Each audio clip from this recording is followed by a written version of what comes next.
Oh, there we go. Welcome to Late Night Chat, episode 180. Time to play the game. Time to play the game.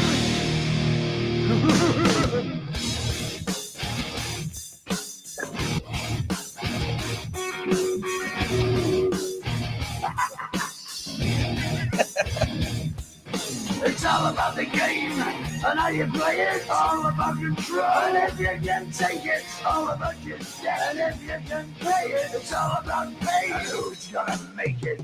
I am the game. You don't wanna play me. I am control. No way you can shake me. I am heavy debt. No way you can pay me. I am the pain, and I know you can't take me. Look over your shoulder, ready to run like a Cleveland bench from a smoking gun. I am the game, and I may lose. So move on out here. Hi, everybody. So, welcome to this episode. It's going to be a fun one. I'm actually directing this one, so it'll be a little fun, a little chaotic. I promise it won't be as crazy as when JT does it, but What, you're not going Yeah. to waste your time by giving us 20 minutes of promos right now? Let's just get started with some I don't even have the promos, bro. You didn't even send me the promos. No, it's okay. Promos for this one, as always, is we're doing our thing with the pre-records this summer, guys. Check our Instagram for all the updates of upcoming shows in terms of the schedule, just because it's hard to predict when we do the pre-record. So Yeah, it's all over the place. yeah. Make sure you watch these. Give us a thumbs up. Make sure you're subscribed. All that good stuff. Yep. So everybody, you know who I am. You know Nico. You know our boy Chris down on the bottom there. He's going to be joining us on this wrestling maybe hour talk. So what I had in mind was just to kind of put up. Hey, Chris from the late night collectors community. Sorry, asterisk, You gotta asterisk. throw that out. We are part of the The late night. crossover. Cross. Yeah, this is the crossover episode because, as everyone knows, there's a big crossover between comics and wrestling, right? So, the SmackDown of late night chat, right? that's right. Yeah, sorry. Go on. I lost track. No, I have. So I queued up a few of like my favorite moments in all of wrestling that I think were either like they showed like a lot of sportsmanship, or they were like really cool, or they were like the start of like badass careers, like or even the end of like badass careers. So I queued a few of those up. I also have to me like really funny moments. I like I like the stupidity that like wrestling like adds when like promos or like all that stuff. So I queued up a few. For the wrestling videos, I do have like a few little words that I would say like in between videos, but then for the other ones, I'm just gonna play them and we're just gonna comment and like laugh about them and see where it takes us in terms of how crazy this night's gonna be, you know? Yeah, open up the floor to us as well, and hopefully you put something from the 1980s there for Chris. Well, fucking Bruno San Martino, like Captain Lou Albano. he is not on the list. Don't worry, I'm ready to see what you got. I got my 3-course meal. Yeah. I got some Snyder pepperettes, 6-pack of Molson Canadian, and a pack of Casino Smokes. Yeah, I was about to say we're doing Chris dirty here. He's just getting off of work, so he's fitting in that meal on the go here. You got the Slim Jims. Nothing to the Slim Jim. Yeah, exactly. Man, we should have played Macho Man's theme song. There you go. We can do it as the outro. Rip into a package of Slim Jims. slip into a Slim Jim. These are Canadian Slim Jims. Yeah, they're pretty good. No, they're pretty good. No lie, they're good. Yeah. All right. So without further ado, I guess we'll start this calamity that I've had queued up. I have literally like 27 clips just like all up on the top window. So I just Yeah. quickly want to make a funny comment that I noticed one time. Somebody criticized one of our episodes. I remember they called me out. They're like, I thought your show was called Late Night Chat. As like I move my head and there's like sun peering. Yeah, man. I mean, Mid-afternoon chat. The magic of television, bro. That's right. No, go What are you ahead. talking about? I just moved it for a second and I thought of that because I saw it like peer in. I'm like, oh no. Yeah. I'm like, oh, time to you're just You had to close the curtains. gonna be all awkward like the whole night. It's like, hey guys, how's it going? That's a great clip. Yeah. Alrighty. So we're gonna start with a retirement match between Mr. WrestleMania and Old Yeller. Well, Shawn Michaels' own words. A classic old man versus slightly less older man. It's just a fantastic show of athleticism by Shawn Michaels and old man strength from Ric Flair. The back and forth match with elbow drops and thumb dives, even throw a little figure four leg locks. But nothing beats the emotion behind it all. As the match goes on, you can feel it coming to a close when Rick slowly begins to stand up from a spot queued up for Shawn's sweet chin music. And I would be lying if I said I didn't shed a tear hearing Shawn say, "I'm sorry, I love you," and connecting his foot to Rick's chin, thus ending the 35-year-long career of the Nature Boy. Woo!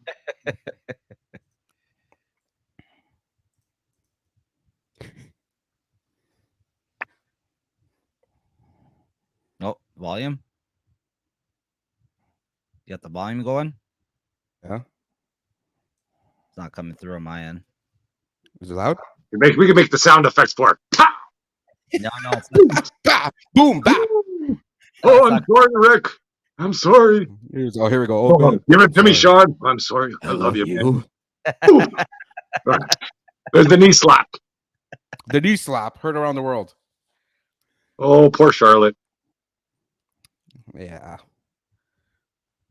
This is a timely video though, because he's having his final retirement match this That's coming right. weekend, I think, or Don't maybe forget- next weekend. Yes, I heard don't about that. forget to do the do. Seriously though, where's the volume there? What happened? It didn't show up. Okay, let me Yeah, maybe just take a second just to adjust it so you can have it for the next one. stop screen. Yeah. So there you have it with the first video of the evening. So what did you guys think? I mean, I'm a huge Shawn Michaels fan. I know now that we've learned he's not very well liked, I guess, by many. I know. Kind of an asshole.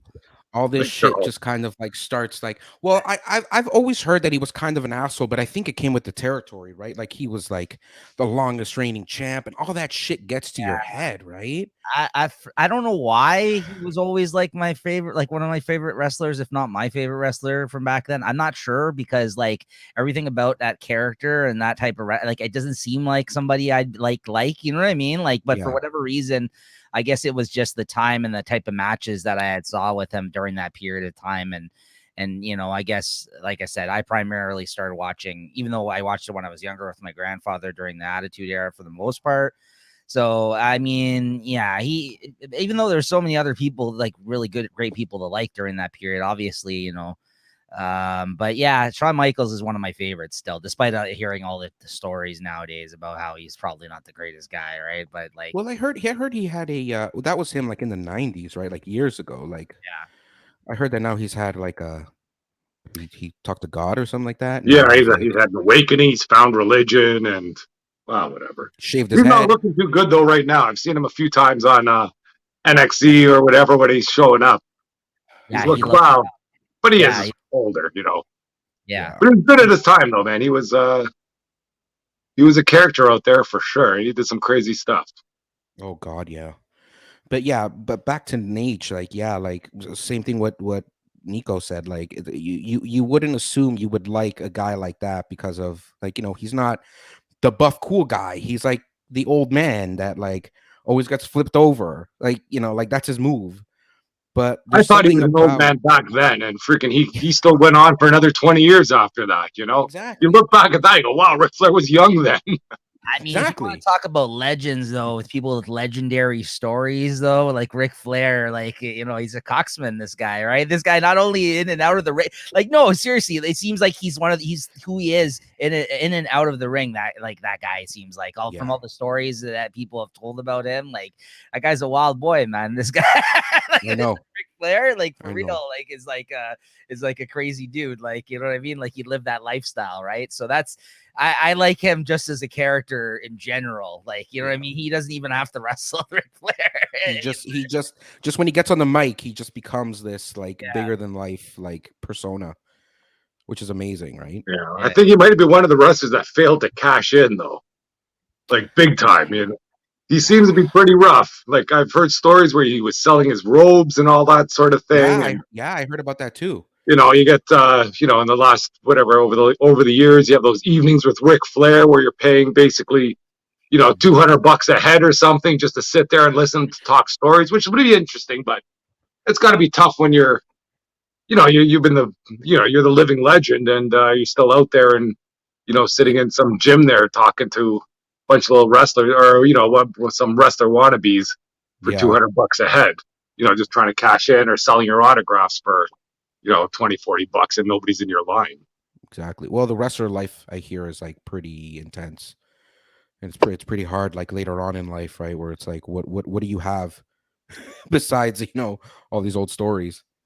Yeah. No, I think he makes a good point there. He probably did miss out on he was on the cusp of on the big cash. Like I'm sure he made enough money, but not like not John Cena money or anything like that. Oh. But if memory serves me correctly, I think in that match there, Ric Flair finally did complete that top rope jump off without getting caught.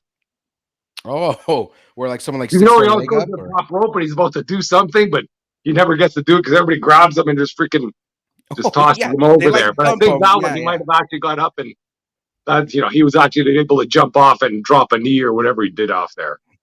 They got to give it for the last match, They got to give him that one. That one. So another match now that I have queued up is another WrestleMania match.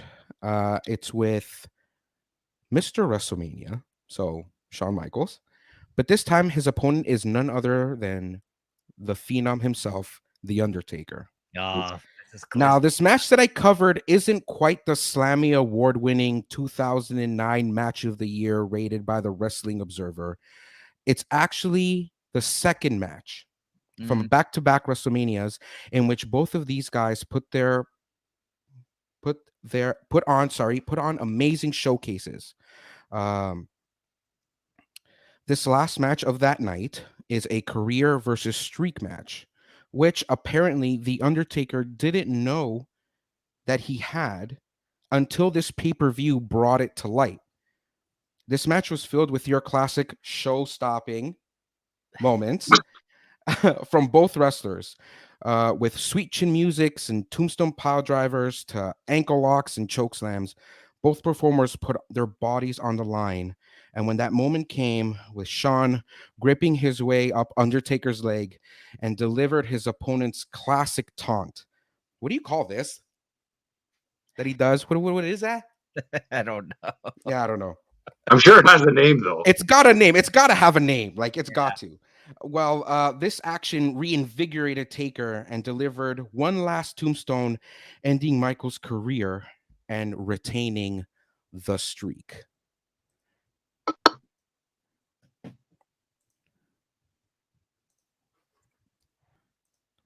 Yeah. So I should fucking remove that. So yeah, that was the second match. Any thoughts? It was, to me, I think it still rivaled the previous WrestleMania. The previous WrestleMania where it was like Shawn Michaels came out dressed up like he was like an angel, and then it countered with Undertaker's like demon like entrances. But this match was like back and forth, like spot for spot. These guys are like, they showed that they were pros. Didn't they do Hell in a Cell though? Weren't they? Didn't they? Isn't there a cage match with those two, or am I just imagining that? Didn't they have a cage match? I think they've had obviously like multiple Right, but wasn't there? matches, but I don't think it was and like just them two. It was always like a triple threat or Okay, always had some sort of stipulation like adding somebody into it. But this was just them two, and it was like what WrestleMania was this? was it 20 no 30? I had it down here somewhere. It looked like a pre-DX Shawn Michaels, a 25. pre, you 25. know, 25, WrestleMania 25. Okay, that's a big one. Yeah, man, it was amazing match. I mean, I always I mean, I'm a huge fan of both of these guys. I love Undertaker. Like, um, this is pre the worst, I think. Around the same time, the worst era of Undertaker for me was when he was the biker Undertaker. I really the fucking American Badass. The American yeah, Badass. I didn't like the American Badass. I mean, it was okay. He wore it well. I think it worked for him at that time. But I looking back on it now, like when he's the dead man, it's so much better than There's something about the dead man because biker taker, it wasn't it made him human. Yeah. It made him like really human, and it's like he would talk more on the mic and he would like say full words and all. It's like no, dude, go back to like me kill you. Like I know he's Yeah, he just freaking look up with that pale face and Paul 'cause Bear beside him, freaking moaning or groaning or whatever, and having like the casket matches and stuff like that. Exactly. yeah, That's like what it was. when I was younger, like even when I was younger, like what late 80s, early 90s when I used to watch like he was around then because I think he was WCW at that time, wasn't he? Undertaker wasn't Yeah, he? but he was just some Joe Blow then. That's what I mean, but I think Yeah. he was WCW before Yeah. he went. Yeah, It was called something different. What was it called? Like fucking. I don't know if he was a skyscraper or something or a twin tower. Yeah, I remember. I just remember him having like overalls. Yeah. But, he kind of just looked like a farmer with, that kind of red mullet hair. Yeah. But anyways, yeah, whenever I got introduced to him as the Undertaker, I love all that gimmicky shit from back then, man. Like that's what I mean, like casket matches and shit like that. Like I remember when he came out. I think he came out in was it a King of the Ring or a Royal Rumble or something? It must have been came King out of the as, Ring back then was huge. Like Yeah, it had it was its a own big pay-per-view deal. and Not people now. loved They've it. been King of the Ring for 2 weeks and then they kind of just bury you or bury the story. Yeah. Yeah. Yeah, so like again, this is I remember watching this back in the day as well, and maybe not live at the time because back then it was one of these things where you got to kind of if you didn't have pay-per-view or you didn't know somebody that was playing the pay-per-view with for this type of shit, you had to end up watching it like later on. Like I've seen this clip before though, and I also have like some DVD collection of like a bunch of the WrestleManias and stuff like that I've watched that I own and like best of type moments or whatever. And this is definitely, I think, in that One of the best. Yeah, that's One of the best good, matches, man. good rivalry. Again, I already said what I said about Shawn Michaels, so I like Shawn Michaels already. And Undertaker, yeah, it was great during this time. I mean, he's been up and down with me over the years. That's what I mean. The American Badass, I didn't love. More recently, how he fucking retired and came back like 5 times. I didn't love that whole thing. Like that last, like we've seen. I think we watched that last match together, didn't we? I think with at Peter's house or something like that with Taker. Probably watch that one, or probably. I think it was with one of you guys when we watched that, and that's like you know what I mean. Like his legacy. I think he could have hung it up. I think. Yeah, but they can't say no to that freaking Saudi Arabia money. They get paid huge for that, especially the retired guys. Oh yeah, like you're coming out there for $1 million. How are you gonna say no to that? That's brutal. But otherwise, because out there, like freaking here in that Saudi Arabia, they're asking for they want to see Macho Man, and you got to tell them, hey guys, this guy's dead. He can't come. They want to see wrestling from the 2001. Yeah, these guys want to see wrestlers from the 80s and see him 20 years ago. Okay, we'll bring out the Undertaker, some old man, or that. What do they have? Was it Undertaker and Goldberg, where freaking they both almost died in the ring? Oh no, yeah, they couldn't wrestle too well, and then that was one of the crown jewel events. Yeah, that crowd, it was so stupid. Yeah, I think Goldberg tried to jackhammer Undertaker and get very lift him up. Yeah, because he's probably 100 pounds heavier than he was. Yeah, and, Goldberg still, he's a big guy, but he's still 30 years older than he was. Yeah, Oh Oldberg. God, Oldberg. Yeah, I remember that shit. That was the worst. We were at the Toronto show. He showed up. SummerSlam, Oh yeah, SummerSlam. SummerSlam. It was the worst. Yeah, it was Oh, but terrible. Toronto fans are the freaking best ones to watch. They call everybody out and just Yeah, whatever they got planned. Toronto does is like the Canadians do the opposite. The opposite city. Yeah, what is it? Yeah, that's what they call us. Like all Yeah. the heroes come out or all the baby faces and you freaking boo the hell out of them and Well, bad guys come out and we cheer them. well, that's what I've heard. Like they gotta like put in like the fake audio sometimes.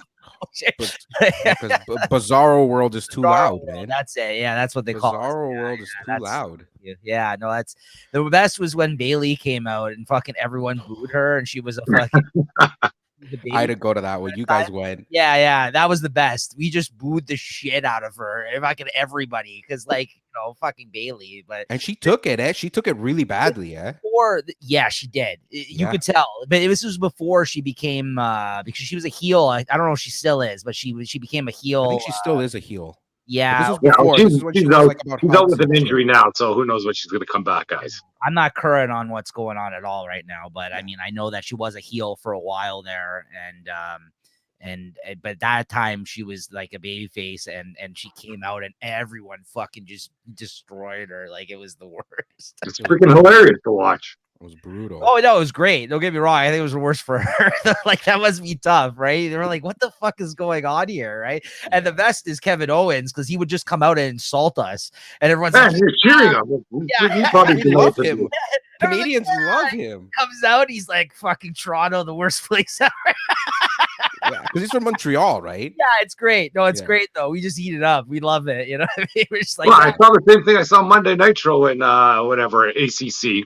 Yeah. Jericho did the same thing. All right, Jericho comes out, everybody's freaking going nuts, and then he just freaking destroys Toronto. Everybody's still freaking going nuts for him. Yeah, it's true. I was at a show one time and Jericho came out too. Actually, yeah, that's the same thing. Yeah, because those ones, it's nice to flip it on us every now and then in that sense, because especially the Canadian wrestlers, because whenever they come out, everyone fucking loses their shit, right? Yeah. So they're like, "Oh, we know how to get you Canadians," right? So, but yeah, no, absolutely. Yeah, great. All right, what do you got next? So my next match takes us back all the way to 1997 in Illinois. Ooh, it's my time, baby. Illinois. Ugh. WrestleMania 13, where we find our Canadian sweetheart, Bret the Hitman Hart, taking on some rambunctious guy called Stone Cold Steve Austin in a no disqualification match. So practically anything goes. Austin was so pumped and ready to go that he attacks Bret still in his entrance attire. It's a crazy match where the brawl begins in the ring and you blink and then they're suddenly fighting in the crowd. This all culminates with Austin being thrown into a steel barricade, busting him open, Hart getting choked out by some cables, which got Daniel Bryan fired, but that's PG era stuff. Austin getting hit with a wrestling bell, queuing up Bret's finisher, the sharpshooter, and cementing an iconic moment of a bloodied Stone Cold screaming in pain, ultimately passing out afterwards, awarding Bret the win. After the match, Austin regains consciousness and gives a stunner to the ref and walks out. Classic. Red Mask of Death. And the Sting Scorpion Deathlock. Yeah. That blood, man. That blood. That's it. I heard the PG-13 era is over for WWE, so I heard so too. I saw maybe that. Things might get a little more bloody. Well, let's hope, because for a long time they were allowing guys to cut themselves or just pretend or whatever, put something on or whatever. But with you look at those old time foreheads of those old time wrestlers. It's all just full of scars, man. They're just cutting everything this way, mixed with that sweat, and just bleeds like crazy. Yeah. There was that wrestler. I don't know if you guys have probably seen the Dark Side of the Ring with that New Jack guy. Yeah. You see his forehead? It's Oh, yeah. literally like Yeah, it's gouges. We talked about it Yeah, here. he's freaking high on freaking something every time he's doing that. He's probably just tearing his forehead open every night. That Yeah. one was a sad episode because, like, I think he died shortly after that. Did I he think he's die? dead now. I believe he's dead. If I'm not mistaken, I think he's dead now. But at the end of that, towards the end of that show, like where they showed where his career went. I know this is kind of off topic, but it's well, I mean, it's wrestling, but he was fighting like people in like fucking like church matches or something. Like it was like some random, like, you know what I mean? No, it was like some South Yeah, just some independent circuit. You give him like freaking $1,000 or something. Yeah, like it was like, he was like a crackhead type shit. Like, you know Yeah. what I mean? It was bad. Like he was just fighting like random matches, like no name. Like, and every time he did something brutal, it's like he got demoted and he had to basically like go lower and lower in terms of like, you know what I mean? Like their leagues that he was allowed to, like, the wrestling organizations that would allow him to fight, man. It was brutal. Well, who'd want to fight him too? You never know if this guy's going to go off the rails on you, and there's nothing you can do about it. But that was the thing. I remember like there was that match that he showed him. He fought like an old ass man or something. I think he was like 70. Yeah, and he freaking beat the hell out of him. That's the one I was referring to. I think it took place in like a church or a community center or something like that. Something random. Like, yes. And he fought like a 70-year-old man and he fucked him up. Like he said something to him. And he was like one of those Michael Jordan things where he like it got in his head and he's like, oh, now I'm gonna fucking whoop his ass. Like, it was like, he just went off the rails. Yeah, that was in that episode. You don't remember that? Yeah, that's I what don't remember that. I just remember the one where he like bloodied that like 16-year-old. Yeah, he beat up a little kid there. It's bad that the kid went in there because he went in as under false pretenses, but still, at the end of the day, these are supposed to be shows, and he just really, I think that kid ended up killing himself or something, or something. He did something. There was some death involved. The dad was like freaking out, like he's only 16. He's only 16, and he's like covered in blood, like man. But yeah, this clip, all-time moment. I mean, again, some of my favorite wrestlers. Yeah, you're picking good picks. Started a career. That was that's an iconic match there for both Fred and Stone Cold. But I think that's when Stone Cold sort of cemented his legacy or started his legacy, let's say. Because I think before that, he was still a bit of a heel, and like I think after that, he became sort of the anti-hero that everybody loved, even though he's trying to be bad. Yeah. And then he became good. It's before all the corporate Stone Cold and all that sort of stuff.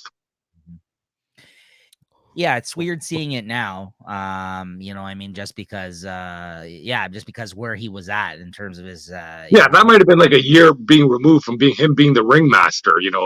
Coming out with freaking Ted DiBiase or something. No, what was it? Was he called the ring? No, what was he? Yeah, he was the ringmaster. Yeah, no, he was stunning Steve Austin, and then that's before he came over. Yeah, and then he became the ringmaster. Yeah, you're right. Like I think he won the $1 million belt or something. When he had hair, he still had like a little patch of hair like on the back of his head. I don't even fucking remember that. You don't remember that? Yeah, man. No, wait, part of the Hollywood Blondes because he used to have long blonde hair. Yeah, Hollywood Blonde, completely different, Nico. Completely different character.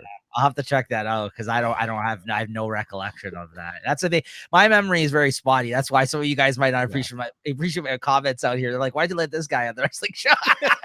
My memory's spotty, and I've like been a fan like intermittently throughout like the last 20 years. You know what I mean? I'm like, oh, this is cool for a bit, and then I'm just like, I'll just check out for fucking like 5 years.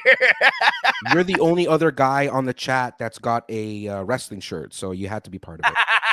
I've been to wrestling. In the last few years, I've made up for it quite a bit. Like every time they've come to Toronto with a big event, like I've gone. We went once. I went to Peter a couple times, and I've been to NXT. I went to I made up for it. Like I went to even smaller Ring of Honor. I went to a couple of times, so I've made up for it.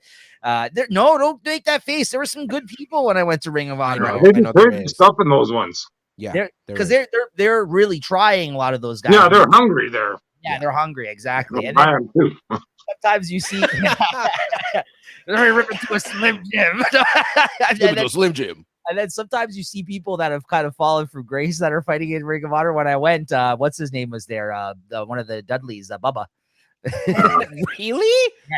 Yes. I'd love to see Bubba live, bro. Yeah, he was there. So that's what I mean. Like shit like that. Sometimes it's kind of cool to go see them. You see unexpected. And I seen one of the worst one of the worst, what do you call it? The botches live at Ring of Honor. It was the best. I forgot it was a female wrestler. I forgot who it was, but it was one of those moves where like the other female wrestler like went to slap her or smack her, and she was nowhere near her. She's like, like Oh, and took the bump. it was just bad. I don't know if that was a televised one because they ended up filming like 3 episodes there when we were there that day, but it was bad though. It was just That's all about the angles. You get the right angle, it still looks good. Usually those ones they put the camera right behind the person who's the slapper or something, right? You don't really see. Yeah, you just see the effect. It's like, oh. But seeing it like live, like I had never seen like a botch that bad up to that point. We were fucking dying, and then like the wrestlers could hear because we're like in a fucking hockey arena, so it was just like a small like community hockey arena that they did the show in. So like in East York, not East York, sorry, off Maiden Danforth. So it was Ted Reeves Arena. So it was funny to see. Yeah. Well, the funny thing is when you're at those small arenas and you yell at somebody like you're trying to freaking cheese them off. Yeah, they can hear you. They'll look around. You're like, you do monitor your comments because this guy could turn around and fucking grab you and fucking throw you down. Throw you. Yeah, that reminds me of there's a video of I don't know who's wrestling. It's like on the these like syndicate, like these little tiny like market wrestling, and this guy is just chanting Super Dragon over and over and over as this match. Super Dragon isn't even wrestling. It's just these 2 random wrestlers, and he's yelling Super Dragon, super, but like, there's some but for too long, where the crowd starts to like yell at him, and they're chanting like "Shut the fuck up." The most both fans, they know what's going on, and they just freaking love the attention. Yeah.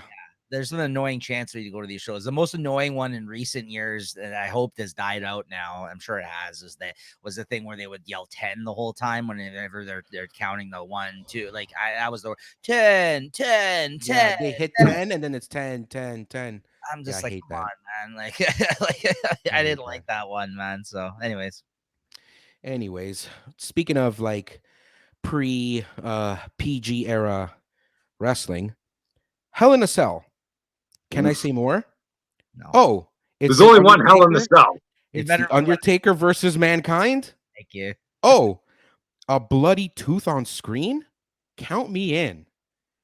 This was a crazy ass fucking match. This other match takes us back to 1999, a pretty much dead King of the Ring pay-per-view tournament in Pittsburgh. This match would pretty much set up the standard for cage-style matches for years to come. Upon debuting as a character in the WWF, Mankind feuded with Taker, and both had wrestled in multiple pay-per-views together. So this isn't their first rodeo. So already having bad blood, these two begin with a bang, a literal bang. Minutes after the match had started, with both wrestlers going blow for blow at the top of the damn cell, Taker throws, more like shoves, Mankind, dropping him 22 feet to the announcer tables and onto the concrete floor, which triggered Jim Ross's famous calls of, "Good God Almighty, good God Almighty, they've killed him." And as God is my witness, he is broken in half. The drop was so chaotic that even Vince broke kayfabe and came down to the ring. So they place Mankind on a stretcher and begin to wheel him up the entrance ramp, only for him to break free and climb back up the cell.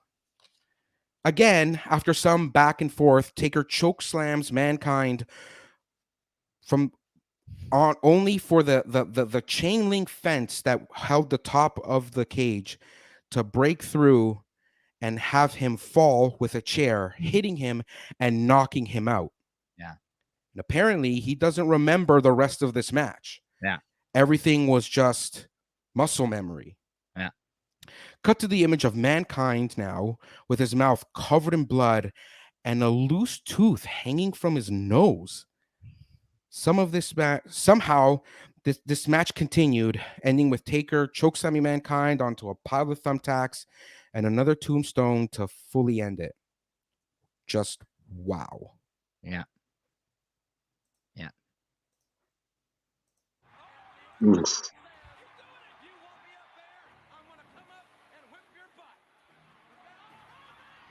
Christ. Yeah, my wife can't watch this because she's like, he died. Look at that. And like, there's no padding there or anything. That's just No, him nothing. hitting the table. Like the table is the padding. Yeah, this is what fucked him up.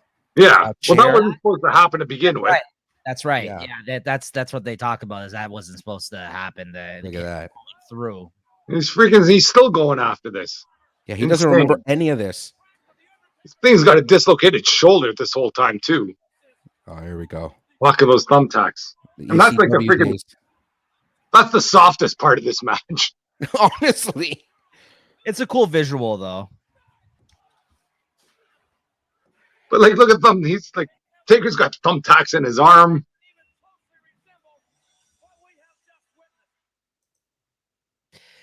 I mean, this is like one of my like top 3 for me. I was totally fucking locked in at this point for wrestling. Like, yeah. 98. I was what, 10 or 11 or something like that. This is when, I watched this like right after it happened or when it happened, maybe the following week. Like, because pay-per-view back then, I think you could tape it, right? If you ordered it, right? Is that? I think so. I think it saves. Yeah, it saves. I think that I watched it. I actually think I might have watched this with Nas. Shout out from Bruised with the Crew. I think back in the day because I believe that's we were the ones that we used to watch wrestling together back then. When I think if you're watching, you just like you had your VCR, you just set to record whatever was on TV. Yeah. Yeah, I think I was with him when we watched it because if it wasn't live, then we definitely watched it like right after it had happened. And yeah, that's all time for me. This one, I mean, and I've heard the stories as he retold it. Mankind obviously loves retelling that story, and now obviously Taker in more recent years because he's finally broke fucking kayfabe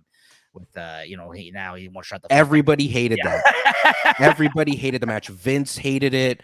Taker didn't want to initially throw him off. He didn't want to. Everybody backstage hated it. But like, crazy. That's crazy. Like, this is like the epitome of that. Like, literally, it's like it set the bar so high that it's like all these other cage matches are just like, meh. He's a fucking animal, this Mankind at that time, man. Like, well, to be honest, this is the first time that Mankind really freaking went freaking bonkers. Yeah. Because he was bonkers before he came here, but when he came as Mankind, he was just, I thought it was it wasn't a very popular, let's say, gimmick for him. And he couldn't really do anything. Like when he was Cactus Jack over in WCW before he came over, he was like freaking on top of stuff. He was doing some crazy ass stuff there. Then he came to WWE or WWF at the time, and he wasn't really doing much. Like he couldn't go crazy. And just for this Hell in the Cell, through no fault of his own, maybe his big bump was you throw me off the top. I didn't even know if that was planned, but going through the cage and then freaking coming up after that, Mankind was gold. Like I think he could write his own story after that. And, that's why they were allowing him to do Dude Love and freaking Cactus Jack. Like when he came out 3 times in WrestleMania or in Royal Rumble. It was Royal Rumble? Yeah, all 3. I remember. Yeah, like first he came out Mankind, he gets thrown over the top, then freaking Dude Love shows up. That was the best. I watched that too. That was the best. I love that. I was going to mention that. But, you went to more a comedic type character, but you always knew, you never knew when freaking some crazy ass, he'd pull out some crazy ass stuff. Like, I don't freaking hit him 20 times in the head with a chair. Oh, yeah. Like, that was a brutal scene. Like, and his kids were freaking like front row. And The Rock was freaking hammering. Like, that chair was demolished. Yeah. Like, I don't care if it's not like it was a fake chair. It's not like they're using a tinfoil chair. Okay, I'll take it on the top of the head, but 20, 30 shots. Oof. Yeah, I think after that, that's when they banned headshots. Yeah. Like now you'll see all the shots are to the back. Nobody's taking a shot straight to the freaking noggin anymore. Well, that's the thing. I think you could, all that proves like how much of a glutton for punishment this guy was, right? And then you ended up learning about, like, around that time too. I learned about, like, his past, how he was like one of those like straight up like backyard wrestler type guys, like that whole back and all that shit off the roof, all that kind of stuff he used to do back then, and then you just found out like all that shit about him, and I had a lot of respect for him at that time, and I think that his definitely. That's what's great about this match, though. To Lewis's point, like they probably hated it because this was unexpected and it wasn't supposed to happen. Like he wasn't supposed to bust through the cage. Like the fact that maybe they were concerned possibly for these guys' safety, but the fact that they went with it, they just rolled with it. Like that's it. Freaking now the bar has been freaking raised. That's what I mean, though. That's too like professional, like wrestler type shit. Yeah. This is what I got to do to freaking. How can I top this? Like nobody can top that. Because Taker, if you see him talking about it too, like he's like kind of like he was like, yeah, it was like it was one of those things where they were like, you know, they probably snuck in kind of things talking to each other in those moments where they're like, yeah, let's do that. Like I'm sure the whole time is you want to keep on going, you can do this, and he's like, freaking do it. Yeah. Okay, what can I do? You can't, you know, you have a split second to decide. All you can do is take him at his word. Yeah, but like and he was in touch the whole time. The resiliency though of Mick Foley, just like being unconscious and then somehow being like waking up and still be like, yeah, let's continue. And the match went on for another like what? 15, 20 minutes? Exactly. Like, it's mental. Like how he loves his craft so much that even being unconscious, he put on such a spectacle. Is he also, maybe it existed before this, and so correct me if I'm wrong. Wasn't he also like, didn't he like start that thing when he, you know, he kind of stopped wrestling for the most part? Wasn't he like one of the first guys to do that whole commissioner role, like where he's in like the back office or whatever? Remember, so. like that's what I mean. Like he still kind of stuck around with the organization after that. Yeah. Well, of course, they owed him. Yeah. You can't freaking dump him after he does that stuff for you. Freaking take 20 headshots, put his life on the line. You know, you can't just say, okay, well, your time is up, buddy. He ripped his they put ear him back them, in, you know, just kind of keep him around. He lost his ear for them. Yeah, as a personality, though, even as he was like Commissioner McFoley or whatever he was there in the back office, like I liked that time when he was kind of like, you know what I mean? Like, you know, like you said, like I think he kind of burned out kind of quick in the sense that he took these fucking beatings, but like his legacy. Well, but he did transition to funny stuff, like when he was doing the Rock and the Sock connection and all that sort of stuff. Mr. Socko. You know, I thought it was all funny stuff. You know, he wrote a book, and then the Rock throws his book in the garbage. Have a nice day. Yeah, that's right. Yeah, that's one of my favorite. That's one of my favorite tag teams ever, bro. Rock and Sock. Yeah, Rock and Sock. You know, you never knew if the Rock was going to like actually take him as a partner. You know, because you know he'd be following the Rock around like a freaking puppy dog, and the Rock is like everything. Well, the Rock I thought it was great. The Rock, even though he's like the biggest wrestler at that time, was kind of goofy too with all this fucking. Oh, he's way overboard. Like once he started calling people jabronis, it was just like the fucking poontang pie. You remember that shit? The strudel, the Rock strudel. Yeah, if you look at his stuff, you know, like I know everybody thinks he's so great, but he put out a lot of freaking crazy ass promos. No. So some of the funny clips that I have, they have not aged well. Yeah, all bad. So I should have put a disclaimer up at the start of the show that there may be blood and there may be some. Please tell me you pulled the do-rag Vince McMahon era. You know what? I didn't. Yeah, good thing you didn't. We'll let that one live in people's memories. No, but not even that part was so short. But it was so impactful. I'm like, yeah, Booker T's like. Well, I feel bad for Booker T because now he's sort of involved in this somehow. I know. Like, you know, he should have freaking got up and freaking slammed him down to the ground, but now he's like the guy that let it ride. I know, like, guy's a savage. Like, yeah, that was brutal. How can you blame Booker T for that? Like, I get it. Like maybe he did have a feelings about it, but you know, he was smart. His job, right? Not smart. I mean, he decided whatever he wanted to decide in that. It's like in the day, right? That goes to show how much time has changed, right? That's like I don't even think it was great then. To be honest. In the moment, like people kind of just took it. Sure. Now people are like, no, like you can't say that. I think it's just funny. But you figure that promo had to go through. It's not like that was a live promo. That was a promo they put on. Like someone, like everybody, all the higher ups, let's say in the show. Yeah, that's good. Let it ride. Yeah, that's crazy. It's funny. It's funny. Let it go. Yeah, that's great. No, don't worry. You're not upsetting anybody with that. 20 years from now. I just think it's funny how they have unearthed it now with all the recent claims. I was like, really? Oh, Like, everyone man. knew about this already? Like, Yeah. one of those things where like how quick people forget that shit, or you let it lie, you let it like kind of just like disappear for a few years, and then it gets unearthed. It was like, like yeah, I know there's just so much of it every week from freaking 90 to 2000. They're doing something like that on every episode, like Yeah. 5 or 6 times. yeah, yeah. So speaking of promos, for my next clip, it doesn't show any wrestling per se. It's a promo, obviously. But taking it back again to the 1996 King of the Ring pay-per-view. Stone Cold Steve Austin and Jake the Snake Roberts both won their respective semifinal matches to reach the coveted King of the Ring final match. A pretty short match, clocking at around 4 minutes and 30 seconds.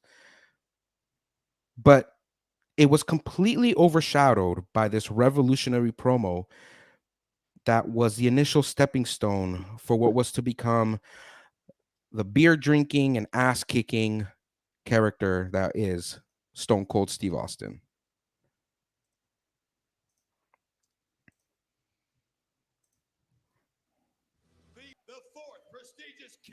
Is that the first time he said that? Yeah. The bottom line, because Stone Yeah. Cold said No, so. the Austin 316. 316. Oh, okay. I've never seen that. That's new to me, actually. Really? Yeah, I've never seen that. And That started like the whole like yeah, I don't think I've ever seen that. But no one could cut a promo or smack talk like fucking Stone Cold. bro. Yeah, again, he's right up there for with my favorite wrestler probably. So like yeah, that's all I'll say about that. That was a cool clip to see though. That's really cool. I don't recall that though. I probably didn't see that like at the time. Yeah, so. that's what like kickstarted that whole like Austin 316. Like you're wearing the shirt.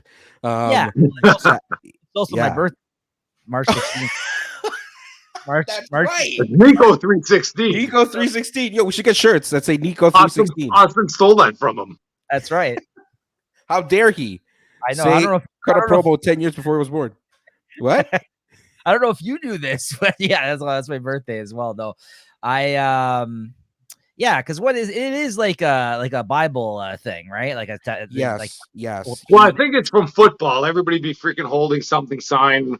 I don't know if it was 316 or whatever. John 316, I think it was the Bible verse. Yeah, well, Jake the Snake Roberts at that his whole gimmick during that time was he was like a Bible versing like prophet kind of guy.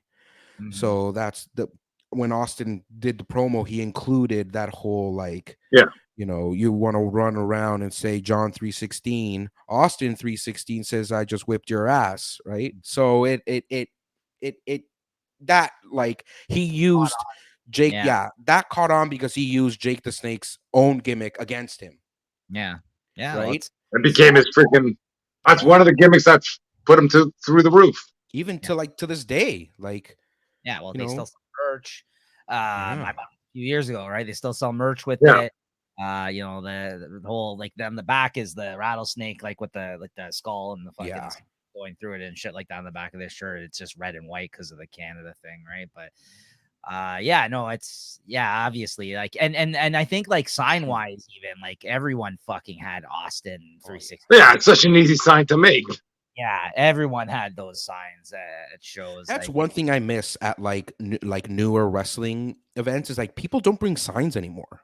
No, because like if you see like a mid 90s or late 90s like wrestling match, like literally the whole bottom bowl of the arena is just packed with signage, like people, you know, saying Austin 316, people talking about, you know, Shawn Michaels, like HBK or something. Well, I said everybody wants to bring up freaking an Austin 316 sign still, and there's no Austin there, or they're going to be freaking, you know, freaking walls of Jericho at WWE. This guy's not even with us anymore. Yeah. I'll bring a Goldust sign just for Nico. Oh God, you know what I mean? but like, I miss that, you know, fan, like, you know, say the fan participation. Yeah. I think I remember the last sign I ever saw was like someone did the woo, but like one guy held the W and like 20 other people had an O. So it's like woo, you know. That's pretty good. Yeah. Yeah. Yeah. Yeah. No, thanks for that. That was a good one. I had never, I think, had seen that. Wasn't aware of the origins of, and then it's funny seeing this now because wasn't Jake the Snake, wasn't he the guy that they talked about in Dark Side of the Ring with the whole controversy where he He died? started all this Dark Side of the Ring. He had The murder. I think he had like a a documentary on A&E or something before Dark Side of the Ring started. He lived a brutal life.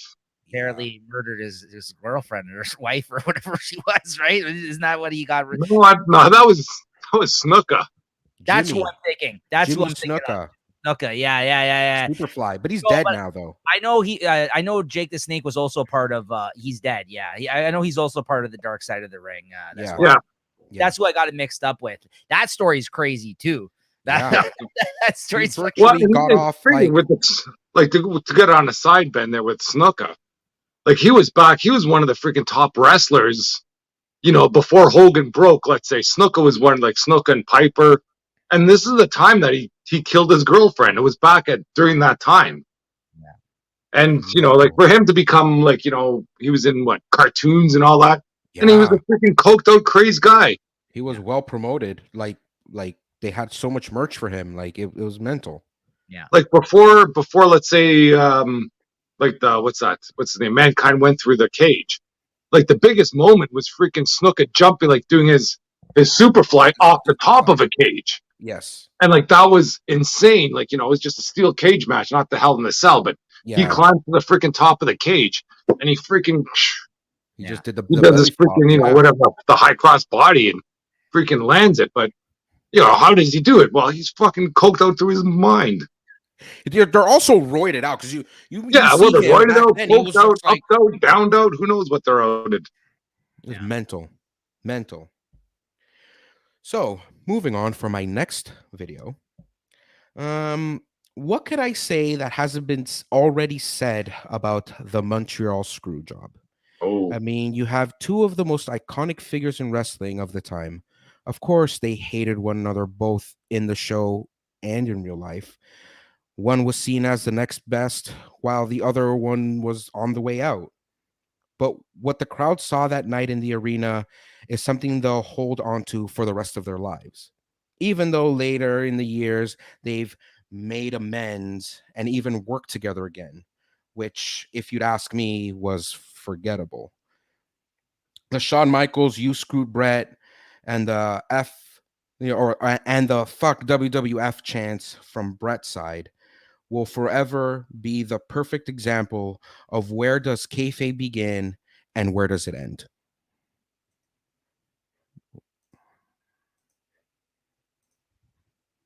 So this is just going to be him, right? Like I know all about that shit, but that's a good episode of Dark Side of the Ring as well. Yeah. They focus on this story. So anybody who's interested in that, definitely check that out. But yeah, and I was gonna say one other thing, but I forgot. But that's the main thing I wanted to say. Basically, it was the check out that episode. Oh no, the other thing I was gonna say was about that rivalry between those two. Like I think to this fucking day, like he fucking, I mean, like then there's the whole Owen Hart thing that they fucking hate. You know what I mean? That's like there's a hatred there between those two. Well, that whole Sunny Days thing where like Shawn accused Brett of cheating on his wife with Sunny. Mm-hmm. So it's like that added more like fuel, right? Because it's like it was crazy. They really, really hated each other. Yeah. They hated working with one another, but they did it because of professional means. But that's it. They're both the biggest things at the time. Yeah.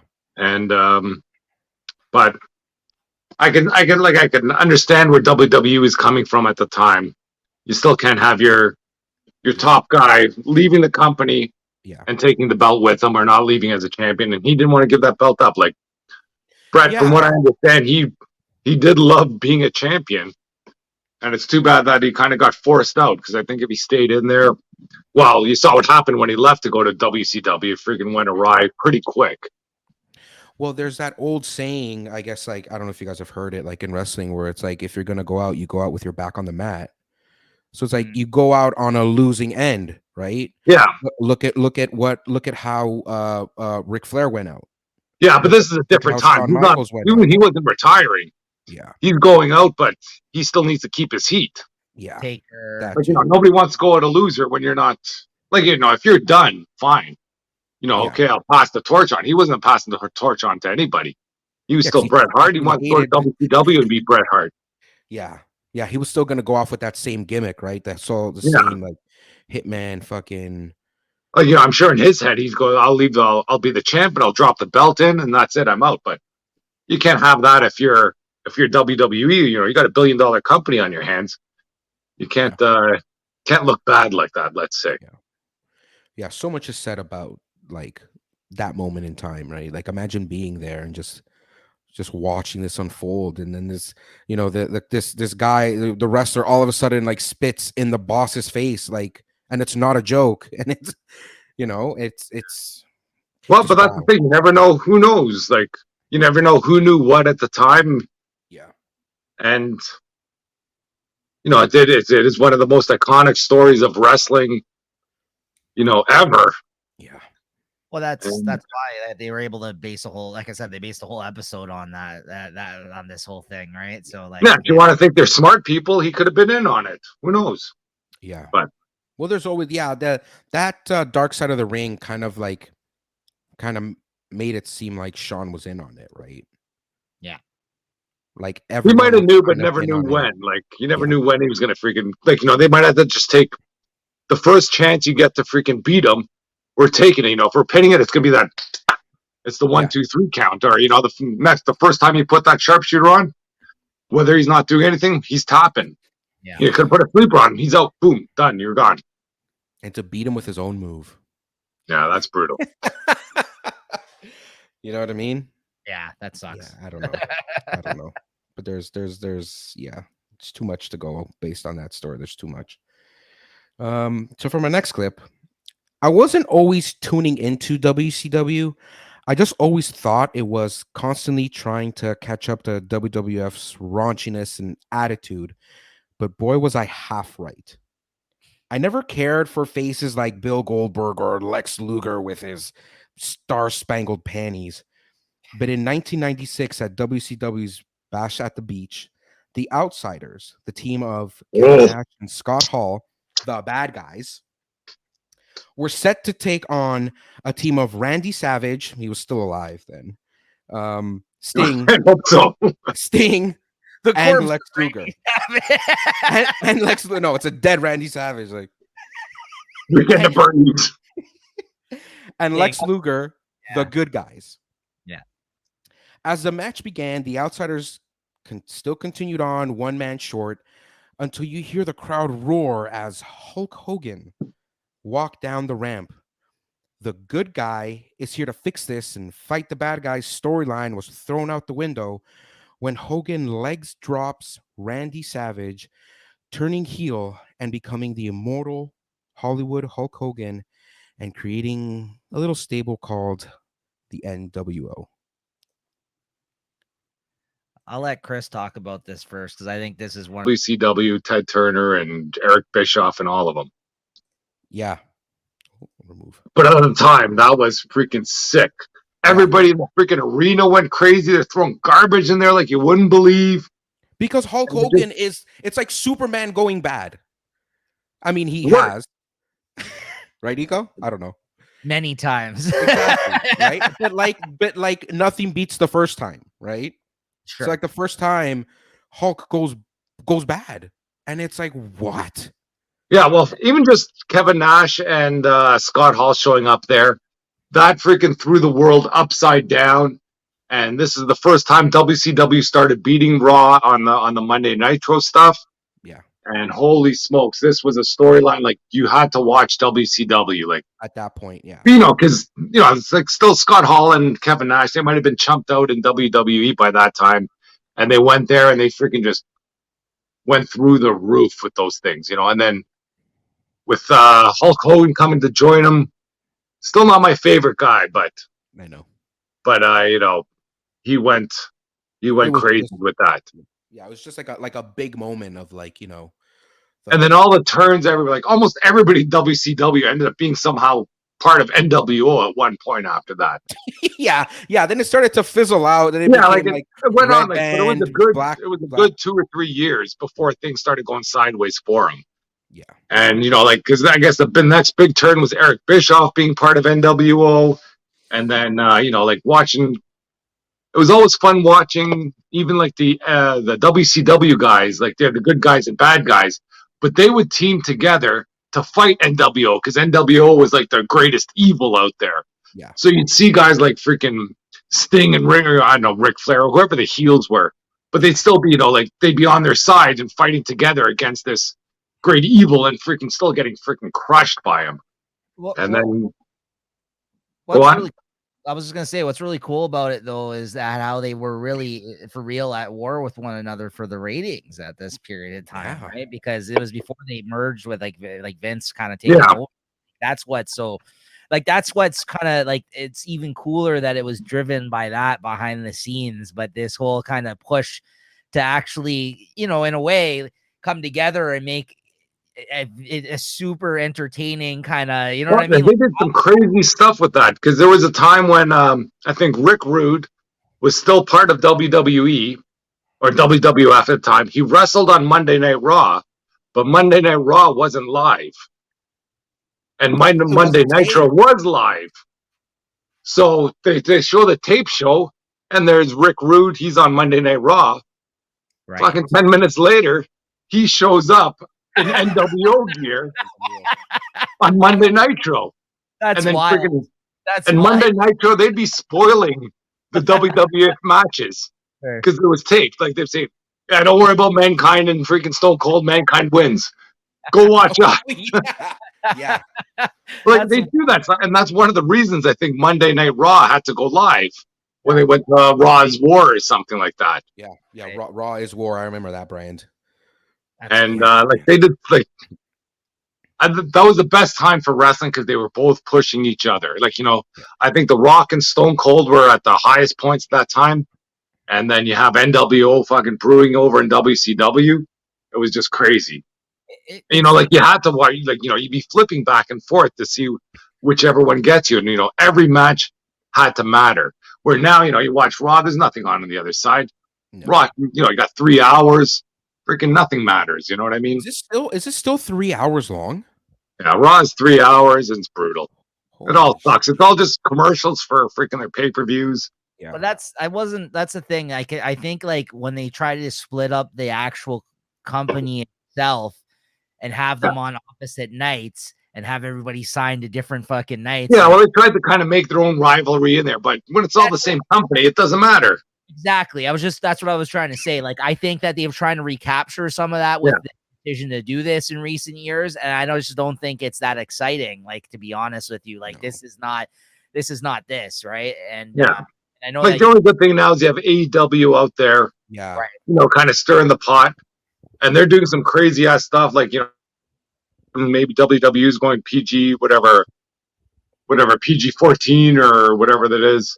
Yeah, because they're out there freaking getting bloodied all the time. Yeah, and yeah, people love it. Unfortunately, it's fun to watch. Yeah, it is. And unfortunately, it is. Another thing is that like it's like comparing apples to oranges. They're still fruit, but they're kind of different in a sense where like Raw and WCW, they were on the same day. Yeah. Whereas AEW and WWE, it's still on, like nobody wants to take on Raw. Like one's on Monday, the other one's on Wednesday, and then there's another one on Thursday, and then there's another one. Yeah, you can watch everything now, and nobody's really fighting each other. Yeah, so like the competition, it's not like they're both being shown at the same time. It's like you can watch all of it. Yeah. Right? You can watch all of it. So like there's no real and like competition. And also you mentioned at the start of this, like you weren't really hot on WCW at the time, and neither was I. And I think a lot of people like it. But here's the thing: the way I always looked at WCW, even back then, was that WCW was the place for the more skilled wrestlers. Like that's how I looked at it. Like the more legacy, the people that have been around a long time, the ones that are actually kind of putting in the work, that actually, you know what I mean? Like I always looked at it like that. And then like it always seemed like WWF was the more like kind of like bombastic, kind of over the top, Over like the crazy top, yeah. drama. Even back then, that's how I viewed it. Even Yeah. before the whole like kind of, and like to your point, that's why this whole NWO thing, like they were trying to make like a case for them being cool and edgy and stuff at the time too, to kind of compete with them. But at the same time, it was like, you could see what they were clearly doing, even even when I was younger, you could see that. But I always did have a lot of respect for a lot of the people that were in WCW at that time for that reason. I just felt they were the better wrestlers, or the people that like like your father's wrestlers or whatever. You know what I mean? Like that's how I looked at it. Honestly, that is how I looked at it. Like is that the No, but guys like Lex Luger, Sting, like those are all those big names that you never heard, that you always heard of, but you can never see wrestle back in the day. Chris Like, Jericho. when you were a kid watching all, like before, I remember watching wrestling before Raw was on. Like, you had an hour on Saturday afternoon or Sunday morning, and that's all the wrestling you saw. The rest was all in freaking like wrestling magazines. Like, you hear about Ric Flair, you see pictures of him all freaking bloodied up. You see Sting, with all freaking crazy makeup on. Yeah. And it was a different time back then, because there wasn't just so much wrestling to consume. You had maybe 2-3 hours a week tops of whatever wrestling you could find on TV to watch, and the rest you had to find out through magazines or something like that. And now it's like hours and hours and Yeah, hours. now you have freaking easier. 3 hours on Monday, 2 hours Tuesday, another 2 hours on Wednesday. Yeah. And you got 2 hours of SmackDown on Friday, and then never mind main event and all the other friggin' baloney stuff out there. Like what's going on here? Let's watch Japan. New Japan. New Japan is crazy too. That's what I mean. No, but that's when you want to talk about fucking, skilled, like that's what wrestling. Like that's what I mean. Like, so it's true. If you want to watch a lot of botches and people that look like me, watch AAA, which is the Mexican syndicate. Yeah, dude, there are so many botches. Everyone tries to be high flyers. Wrestling, like shit, like that? Is it like lucha libre type? It's lucha libre. Yeah, it's lucha libre. So everyone's doing like hurricane ranas, and everyone's just like trying to like wrap people's legs around necks and like throw themselves off the turnbuckle. Like, but it's crazy. People are like diehard fans. It's like wrestling back in the day, where it's like you believe that this person is a villain and that person is bad no matter what they do. It's mental, because it's now, it's like in this day and age where it's like, no, there's kayfabe. There's like, they're not, that persona isn't a real persona.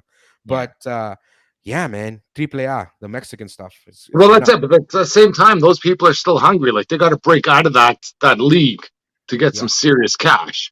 Yeah. And you can put 20 guys in a freaking mask. If somebody's good in there, boom. Sooner or later they're gonna break out. Yeah. But yeah, I'm glad we got to talk about that, because I know Chris had also talked about that when we did our episode. We had him on last year when Scott Hall died, and JT fucking introed the conversation calling him Scott Paul, if you recall. He's like, "Hey guys, we're gonna talk about Scott Paul," and fucking, and Peter's like, "Lewis, what are you doing? Like, fucking take over for this guy," because we all just came on your episode as guests that time. Yeah. And then I was telling you guys, please don't leave. I know. It was like, all right, let's get out of here. No. What do you mean? No, guys, stay. Can't leave me here with them. Stay in chat for a little bit. Yeah, good stuff. It's chaotic, man. Yeah. And like most people, just kind of segueing back into like my last video. Good stuff, man. This guy's a pro. It's like most people, I love chaos, but nothing was as chaotic as this little match dubbed TLC 2 at WrestleMania X7 17. This match had some of the most extreme characters in the likes of the Hardy Boys, Jeff and Matt, Edge and Christian, the Dudley Boys, Devon and Bubba Ray, and Bubba Ray. They were the reigning tag team champions, with some respective associates from each team to add some more firepower. This whole match is filled with huge spots like a 16-foot swanton bomb by Jeff Hardy onto Rhino and Spike Dudley. Bubba Oh, Ray and Matt Hardy jumping off a toppling ladder onto 4 stacked tables. But the most famous spot was the spear done by Edge on a swinging Jeff Hardy off of a 20-foot ladder. And apparently, a total of 9 tables were destroyed, and at least everyone except for Lita and Devon went through a table at least once. Yeah. This is TLC 2. Now, the only thing that I could find for this stupid thing that wasn't a music video, Nico, You could have was like I like I don't know if you looked because you looked at some of the clips you had the original like length of that, but like that's one of those matches where it's just like it felt like it went on for like it was just one crazy it was thing happening crazy. after another. Yeah, I remember watching that. That's one of those all-time fucking matches where you're like on the edge of your seat, like the yeah, whole Yeah. watching I that just one. And the shit that they kept like yeah, it was so upping inventive. every Like time it's freaking higher and there was higher. something it was was happening. so creative the way they set all those moves up. Yeah. Like somebody would be lifting a fucking ladder, but then the guy would come off the top rope and kick it, and the fucking you know what I mean? Like it was just like it was Yeah. just all that shit all together. Like yeah, that is again all time for me in terms of top 3, top 5 maybe for me, and why I remember that vividly. That match that's those yeah, and that was like a great time for tag teams as well. Like Yes. that was a between those Yeah. guys right there. I mean, and that's I mean it's alone those guys were just like you know what I mean. Like those are great tag team. Which is why like it pisses me off because there were so many highlight moments of that match. And I'm telling you, guys, all I can find yeah was those fan-made fucking music videos yeah. with like they put like, System of a Down, like, Yeah. yeah, like, like That's what something. they are But usually. Yeah. it's like even watching the music videos, I'm like, I'm gonna use this clip. I don't care. Just got Yeah, music. I don't care. I'm just gonna use it. But like I couldn't, right? Because but 'cause it's a Yeah, no, music video. yeah, no, it's cool though. But yeah, no, I mean, I don't even need. I remember that match like very, very well. Like, yeah, that's again for me, that's a big deal. I don't know, Chris. I don't think I was watching wrestling during this time period, unfortunately, but Ooh. those ladder matches, all I can say from there is Razor Ramon and Shawn Michaels, one of the first ladder matches out there. I don't know if that's on your list, but No, I think that's where all this That stuff was my started. last. Just one ladder in the ring, and they freaking that thing has blossomed into like the craziest The crazy freaking 20, turned into a pay per view on its own. 20-foot ladders, like Yeah, for what? and like, Like, but that I think tops one of the craziest moves from the ladders. Like, yeah. I don't think much has topped that since then. Did I don't recall whether it sorry. I don't recall whether it was either Edge or Jeff that got concussed from that spot. Well, So probably both of them. I think coming down, I think the way like Jeff hit the ground Yeah, fucked him up, or even like the way that like Edge went down kind of fucked him up. Like yeah. I don't know. I put it on Jeff Hardy, or yeah, it was Jeff Hardy that took the hit. Yeah, well, the right. Hardys There's were no way you're getting out of that easily. the, That ring isn't that forgiving. the Hardys were like the most high flying though out of those. Oh Guys yeah. right there, yeah, absolutely. They fucking love themselves, right? So But if I I had mean, money Edge on and it, Christian, no, they were good too. Don't get me Yeah. wrong. Yeah, I like Edge and Christian.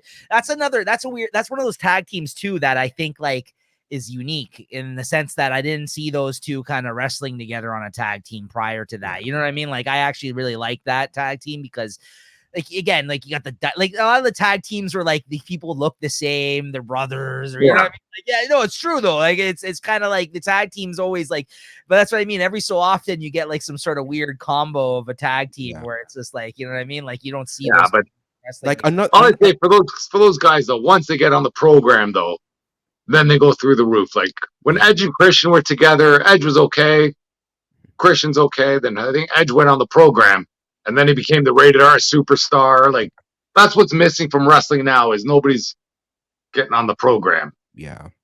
I mean, To kind of freaking get them from a normal person to freaking a superstar. yeah. Back to what Nico said, like you don't see like Edge and Christian there. Another like tag team, I think TLC 3, they added Chris Jericho and Chris Yes. Benoit, Yes. who shall not be named. Um, and they had another ladder match, but it wasn't on a pay-per-view. It was just on like an episode of SmackDown. Yes, Four yes, tag I remember teams. that. And that was another long ass crazy was fucking match. And it was during nuts. the week. Yes, I remember that one too. I remember that one too, to your point. Yeah, that's what I mean. Sometimes that shit would happen during regular like episodes. Yeah, no, Should bring that shit back, great man. point. I forgot about that. You're absolutely right about that. Devon, get the tape. Like get the tape. Like, Dudley's are the best, man. Yeah, those Dudley boys, they were crazy from ECW days. If you want to talk about Spike Dudley, I just remember Spike Dudley. I don't know if you remember Mike Awesome. This was ECW days. Mike Awesome was a big, like 6'6" guy, a big man. Yeah. And he was fighting Spike Dudley. And he fucking threw the crap out of this guy. Like he'd pick him up and freaking just throw him outside the ring onto the tables. I don't know how Spike Dudley kept on getting back up to do stuff. I've seen, and it just got brutal to watch. It's one of those times like, how can he do this? But that kind of it cemented Spike Dudley as freaking a hero, and Mike Awesome never went anywhere after that. I think he did end up in WCW and WWE, but they could never do anything with them properly. Yeah. Mm-hmm. Do you know that Spike Dudley now is a realtor? Right. Didn't know he that. sells houses. You want to buy this house? He freaking jumped out of the freaking window, lands on the grass. Like, oh, look, it's great. Buy this house, or I'm going to pile drive you through this fucking table. Yeah, man. No, I've seen a lot of like Spike Dudley bumps. Yeah. And it's like, dude, he's like catching the back of his head on like the edge of a table. Like he's getting choke slammed and like the side of his head is hitting the floor. And it's like, because they could throw him around like crazy. Like I even during that, let's go back to the NWO times. I remember where I think it was Kevin Nash picks up Rey Mysterio and freaking throws him into the side of the trailer. And it's like a freaking just stayed straight on, like bang, just freaking throws him in there. There's no faking that stuff. Sure, because Rey Mysterio is like half the weight of fucking. Exactly. Yeah, you got a monster guy that can fucking throw around, 150, 160 pound guy like nothing. Feels like 100. But you don't even realize how freaking easily you can throw him. And by the time you do it, it's like, holy. Yeah, fucking what did I get too? But yeah, that was like one of the iconic moments. That's where Rey Mysterio almost freaking. I think that's where he freaking jacked up out of nothing. Yeah, I love Rey Mysterio. I really like Rey Mysterio. So like, yeah, I know. I don't know. I'm a big Rey Mysterio fan. I do like Rey Mysterio. Everyone Booyaka. Booyaka 619. Fucking hated he that. got fucking jacked too. Fucking Rey Mysterio. He was on the program. Yeah. I was just about to say that because like what you're referring to at that time when he got tossed, maybe he wasn't juiced at that time, but he was. No, when he went to WWE and they made him champion. Yeah, he eventually was freaking on the program. Like, absolutely. He was a little man, but he was freaking jacked. Like there, you could believe he could beat people because he was freaking so just crazy. Like him, Eddie Guerrero, Eddie. R.I.P. Eddie. Eddie got fucking jacked. Yeah. I don't have any Eddie clips here. That's a shame because I love Eddie Guerrero. Yeah, I don't have Eddie clips here. Yeah, I should have put the one where he's like yelling for like his wife. Where's Vicky? Where the fuck is Vicky? Oh, okay. She missed her spot. Yeah. Okay. She was supposed to come and like push a ladder or something over. Yeah. And so he had to just kind of figure something out. And he fucking started losing it. I think WWE paid her off too, because she was hanging around a long time after she died. Like she was a manager. She was never that great a character to deserve any sort of that stuff. Isn't she on AEW now though?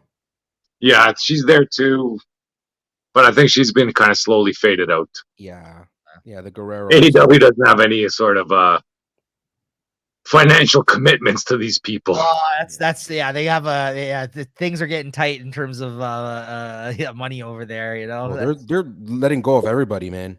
Well, they know who they want. I guess signed to their they just. It's freaking It's all the WWE people. They got freaking Cesaro's over there now. Yeah, he's called something else now. Well, see, it's Claudio. He's using his real name. I think basically everybody goes there and you use their real name. But Punk going over there really fucked over a lot of people because they signed him for a lot too. CM Punk came out. Yeah, which is kind of late, but yeah, came out of retirement. I'm never a big fan of Punk, anyways. But anyway, I never watched him. No, me neither. I completely missed the Punk era. The CM Punk. Never watched him at all either. Me neither. Right? Like I just people liked him. Like he was well liked as far as I know. Right? So yeah. I just started getting into him when that whole like pipe bomb went off, where he was calling out WWE and all like that. That's what like everyone just kind of like, oh, what's going on with CM Punk? Because he was virtually just like a whatever guy, right? Like there wasn't. The first time I started hearing about him was because how hard he rallied against Vince McMahon after he left WWE, and like a nail in the coffin in terms of if anything, he became more popular once he left WWE. Yeah, but normally though, you fucking talk shit about Vince McMahon. That's a bad fucking career move in the world of wrestling. You know what I mean? If you're gonna go off and talk all especially at that time, there's nothing else to do. Like exactly, internet wasn't big or anything. It's not like freaking people are doing interviews and all this stuff. But I guess it worked out for him.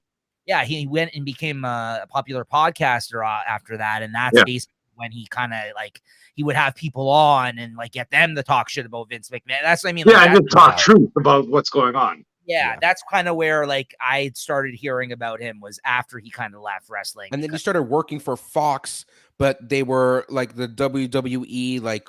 Yeah, well, WWE was working with Fox. They were working with Fox. So everybody thought it was kind of the merger. Then I guess he said, screw this. I'm going to go back to, I don't know if he had some neck injuries or something too that kept him out of like actually wrestling. Where I know him from. He co-wrote a Drax comic for Marvel Comics. Did he really? Look, yeah, CM Punk. That's I never knew that. This was a fun series, actually. I'm not saying it's based off of his writing. He co-wrote it with an actual other comic writer, but he tried to take a stab at comic writing for a bit there after he left wrestling as well. And he did some stuff. Didn't he try to be a freaking UFC fighter too, or no? Yeah, he lost twice. Yeah, he got I remember he was like on a pay-per-view. Everybody was freaking crying, like, what the hell? How's CM Punk on a freaking main event? The only thing that was cool from CM Punk's UFC matches was his entrance. He used that Cult of Personality song. Yeah. And that was everybody's just dying to hear it. Yeah, that was the freaking shittiest song ever.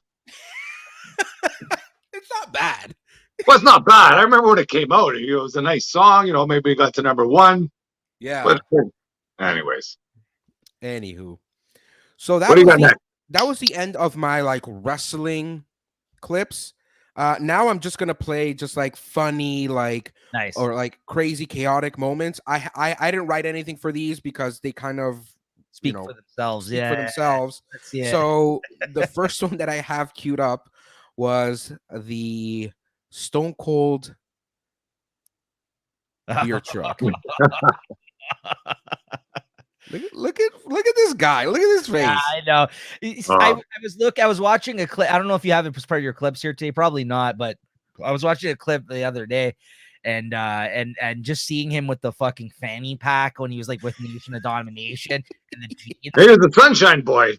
I'm just like, this is ridiculous. Like, I'm like, he got away with a fucking lot of like shit now where you look back at it. Oh my god, dude. I'm telling you, some of the clips he's gonna say some shit, and it's like, well, okay. Yeah. And these are billionaires. Yeah. No, they're bringing out there taking stunners. That is honestly hands down, like fuck all these like actual like wrestling rivalries. That is my favorite rivalry of all time. Is those two? That honestly, like the back and forth those had, like Vince has never been better in my eyes than that fucking rivalry. Like Vince, like he totally fucking kept up his end of whatever they were trying to sell us on. Fucking rivalry, loved every minute of it. The whole fucking McMahon family was like he picked the best person to freaking kind of to fight with or to have a rivalry with, and it was just what's that? Like you can never do anything like that again. No, never. Yeah, it's just their charisma, just somehow, just like they like it was amazing. Yeah, what you just see Vince McMahon take all the bumps he did. Knowing that he's a billionaire, he doesn't have to do this. He could just be sitting in the back making money, but he's still ready to go out there and freaking. I saw that one where he runs into the ring and he blows out both his freaking quads. His quads. I don't have that one because that's not really a funny moment. Not a funny moment. I remember that. A crazy moment where he's still trying to keep the show going, and he's freaking sitting there against the ring. Both his knees can't stand up. So what happened was, I think it was Batista versus John Cena. And they had both went over the top and they both touched the ground. So Vince came out pissed off when he tried to slide into the ring. He busted one quad. Yeah, and then when he got up, when he got Struck up, another the other one conflict. busted. So it's like he like fell. So he's yelling at these guys sitting down in the Yeah, ring. he's still trying to do the story. He's still trying to do the commitment, bro. Mick Foley, Fuck. Vince Yeah. McMahon, commitment. No, Well, like man, that's what $1 billion does. You know, you got a lot riding on this shit. but to his point, like that's why I've always like tried to stick up, even like you said, Cheeto Mac. This guy just hurled his fucking body off of like large like no, I honestly he doesn't have to do that shit either, right? I mean, What maybe do they call him? What do they call him? Spot monkey? What do they call him? he They just call him something like that. he just sacrifices his fucking body, this guy, and so many times, right? And like Well, he did that first big bump where I think he thrown off the cage. Yes. And then after that, I've seen a few of his other bumps. Everything seems to be a little more staged, let's say. Like, you know, he'll fall onto a table that's on top of a freaking, you know, a high jump mat or something. I still like how he does that, like that coast to coast, where he puts the guy in the corner with like a trash can, and he jumps on the other side of the ring, and he stole that jumps from over. RVD. Yeah, Rob I Van loved Dam? it. Yeah, Yeah, that was RVD's move before he came over to WWE. Then freaking all of a sudden, Shane O'Mac's doing it. He fucking Well, I stole guess it. who can't do it anymore is RVD. yeah, it's a sick. That's a sick. RVD was he was a monster before he came to WWE too. Yeah, I think in I've heard ECW, things about him too. he was crazy. Him and Sabu, holy smokes, freaking the match they Sabu. put on together. Haven't heard of that guy. Before. Insane. Fucking Tommy Dreamer. Mm. Who was the guy that would crush the can on his head? Yeah, Sandman. Like Sandman. Sandman can never come to WWE. Like, you know, like No. he's out there Well, freaking smoking cigarettes with a stick and freaking drinking beer and Well, they did have that, like when WWE tried to bring back ECW. yeah, They but had they still could them, never like, do signed. ECW as ECW. No. Because that was crazy when that was out there. Like I think they had like a show on Friday night at 11 o'clock, and that was freaking must see TV. Prime time. So my next video, guys, it's kind of similar to the first video that I just showed, but it's with this guy. Oh, Taz, Stone Cold or whatever. Oh God. Uh-oh. You just lost Lewis. Oh wow. We'll be back in a second. Yeah, but you want to talk about other wrestlers that freaking probably are not going to make the list? Freaking Ricky Steamboat. Right. Freaking Legion of Doom. They did crazy stuff before they came to WWE. Mhm. No, that's the problem. That's the problem with WWE. By the time freaking the wrestlers get there, Yeah. at least back in the day, their Burnt out. best days were already behind them. Yeah, I hear you. And then, You know, like freaking Sting and freaking Ric Flair. They had crazy stuff. yeah, I like Sting. I always like Sting. That was actually one of the few people I did like when WCW was going at that time. Yeah, it's true because then I think, or sometimes they would get over there and they didn't know how to utilize them. Like they Exactly. Yeah, like their best days were like there's some big wrestlers, Nikita Koloff, like Mhm.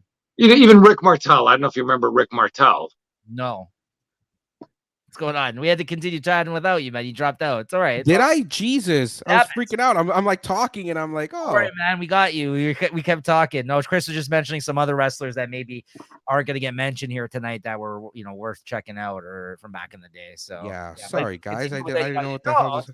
Shit happens. You remember JYD, Junkyard Dog? Oh my God! Yeah, I remember him. He had the Wow. chains, right? He had a big chain. He had great matches with Greg the Hammer Valentine.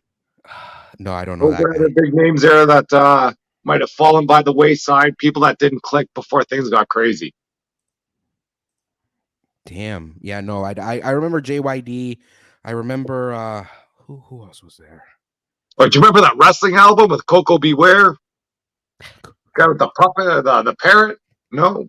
I remember Coco. Yeah, I remember Coco Beware. He was supposed to hit a spot. What spot was it?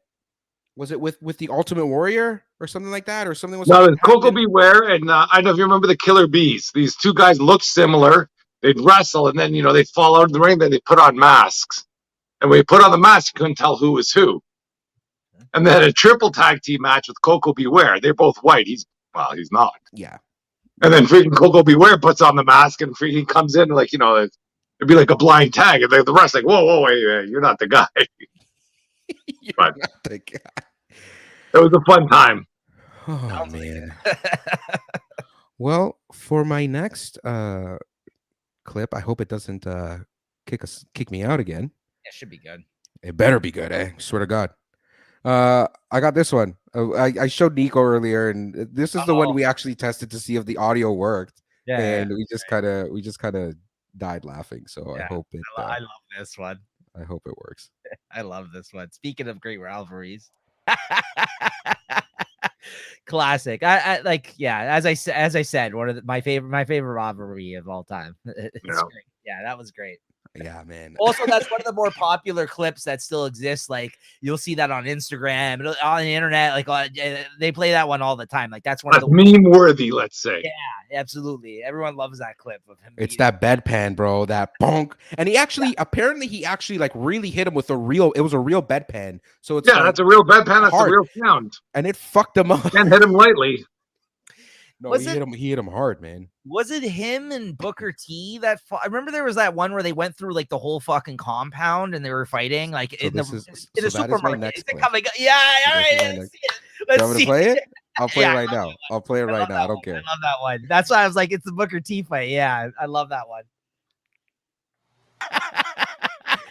Price check on a jackass. That's great. I love that one. Yeah, I'm so glad you had it queued up. We thought about the same one there. I was just like, Yo, I remember falling out of like wrestling around that time, and then for some odd reason, I'm just like, oh, I'm just gonna put it on. Like I don't remember how old I was. I don't remember what the hell I was doing.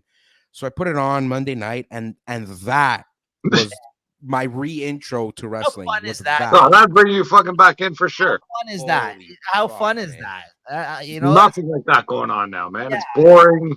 I think it takes itself too serious. Like, I know there's still stupid gimmicky type shit going on, but like it doesn't come off like fun like that anymore. Like, at least every time I've tried to like start watching again, it like it's like steeped in like seriousness a lot of the No, time. they're building these stories and there's just too much in there, like Yeah. It's everything is too planned out. Like they got Yeah. stuff planned out till like freaking WrestleMania next year already. And nothing can vary from that path. and everything's been made to like their character is now a real Yeah. person, right? So it's like Like nobody everything can is break more out, nobody can serious. do anything on their own. Like, The problem, show some true personality or something, that might catch on. but to Everything yeah, but to Lewis's point now, the problem is also they also have to exist as actual people online as well. Like, so Yeah. even when they're not in the ring, they still have to have an online personality. And if not, they're getting dragged into these fucking like reality TV show type shits where it's like, hey, this is all the women wrestlers, they're all friends together. Like, you know what I mean? Like shit like that, where it's like the housewives type shit, where it's like, no, Yeah. it's like, yeah, this is like the Bellas and all that type of shit that was going on or whatever. Yeah, that Total Divas like garbage that- show. Yeah, that was all chump ass baloney stuff. I couldn't remember the name, Total Divas. Yeah, something like that. Yeah. So like, I don't know. It seems like now, like maybe those are good other revenue streams for these people to make money, but like it kind of kills some of the like you have to tune in to wrestling to see where these guys are at. Now you can fucking watch those shows. Now you can see them online. You know what I mean? They're doing their own thing on the side. Yeah. Like, you know what I mean? Like, it's kind of like you can follow those people as actual people now, like on their Instagram account. A lot of these wrestlers, they don't act themselves on their Instagrams. Yeah. Yeah.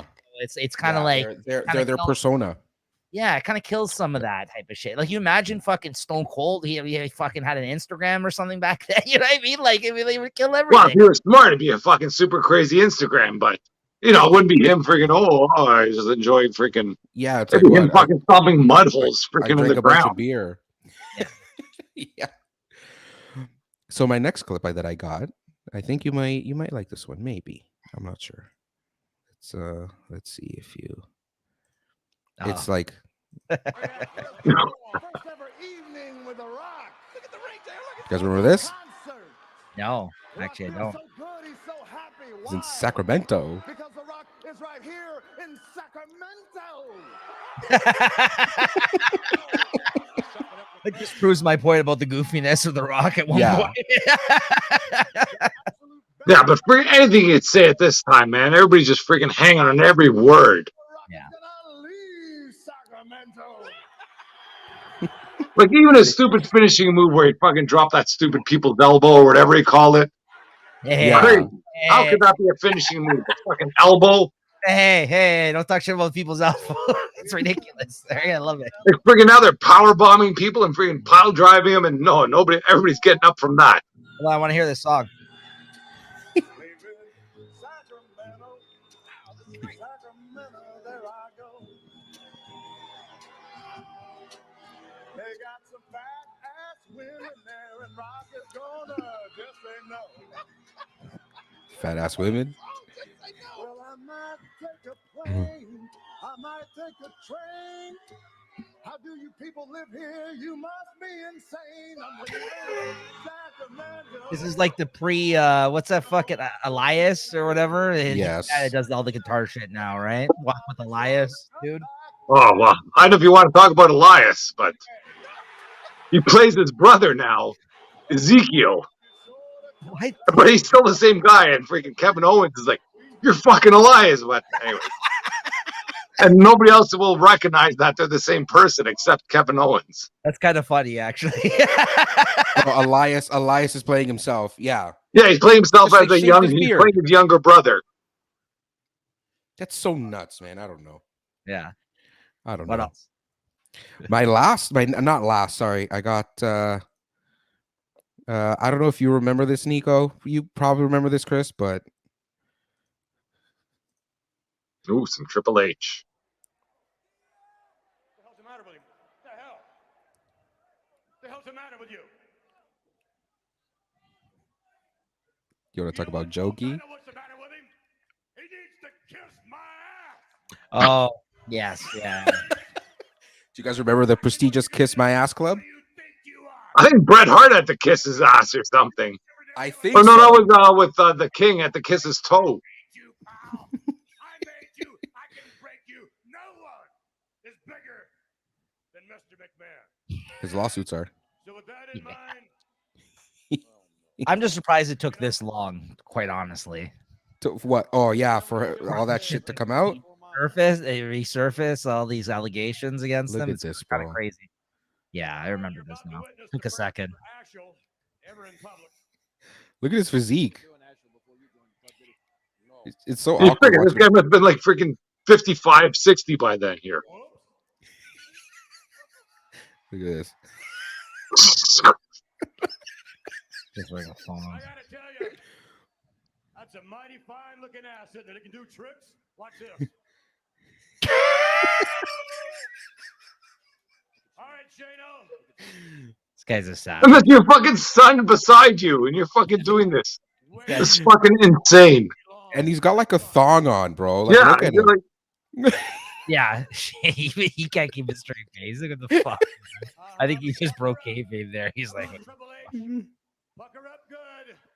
Yeah.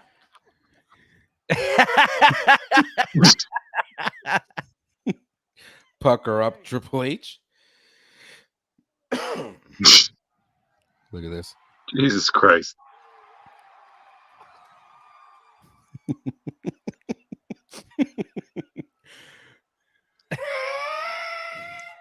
That's his son-in-law. yeah. Jesus Christ. Time out. Like, no. You imagine being on that side of the ring, just watching this guy's ass, the view of it. You're like, yeah, great. Honestly, you would have seen the trick. Where's Trish Stratus? Get her out here. No, he has to turn it around. I gotta get the camera angle.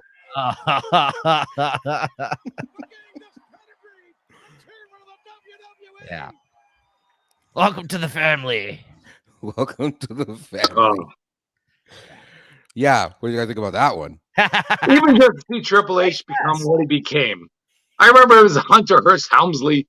He was having a slop match with freaking Uncle Elmer when he first came here. That was like freaking Hillbilly Jim's family. Yo, Oh, it's, okay, he wasn't freaking Jack. This was back when he would do the curtsy, right? Yeah, he was Hunter Hearst. That's where Triple H comes from. Hunter Hearst Helmsley. Hunter Yeah. Hearst Helmsley. Yeah. No, I knew him as that name too. Yeah, no. And for him to turn out to be, one of the top freaking, powers of wrestling right now, it's insane. Yeah, he's still running the show, right? Or is it? Or has I don't Vince? think he's got that much power anymore, but he was well, at least back in the day, he held a lot of sway.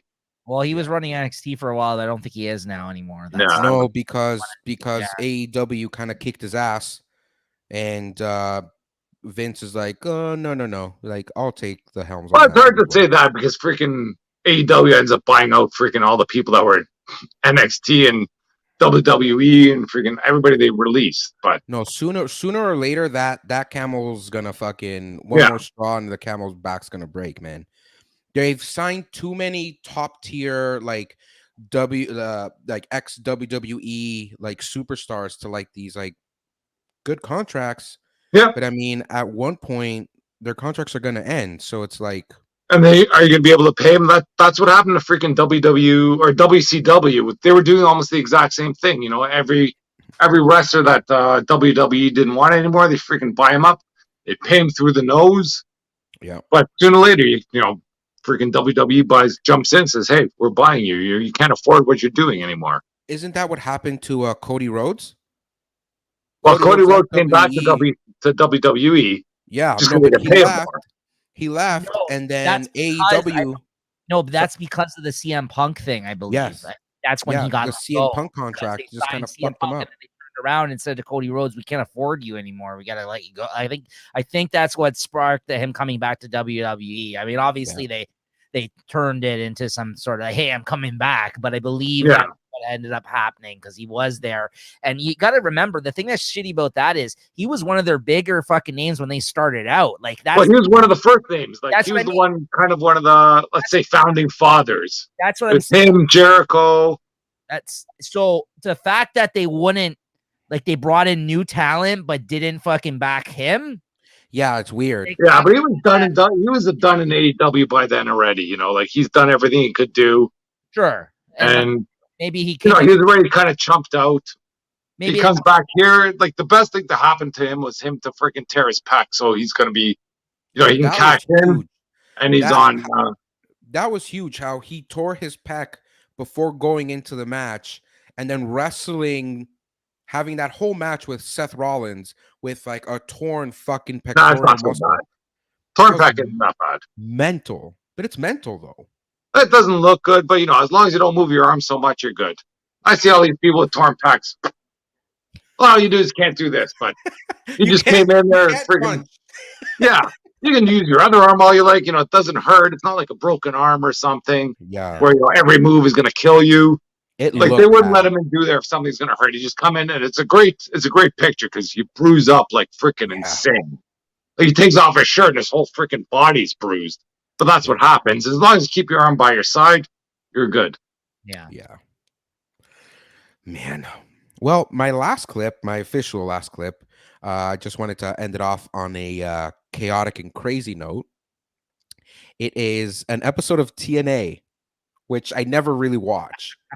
It's an episode of TNA, and it's a conversation between Ric Flair and Jay Lethal.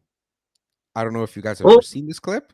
anyways, before you drop the clip, it's Ric Flair versus or with Andrade El Idolo versus Jeff Jarrett and Jay Lethal, and that's Ric Flair's retirement match. Is SummerSlam weekend, Wow, that's not coming. in WCW or not in WWE, but I think WWE is what the Saturday night, and they're doing like the Friday night or something, and in whatever city that Nashville, I think. yeah.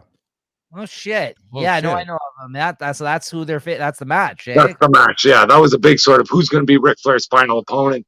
They're tagging up with his son-in-law and Jeff Jarrett and Jay Lethal. I think it's a big boost for Jay Lethal. Yeah. I Well, think Jay Lethal is the winner of this whole bunch here. this video is just watch. Look, he's already crazy. Oh my god!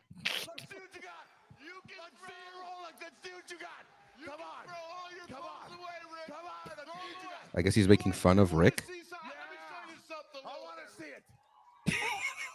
He wants to see it, guys.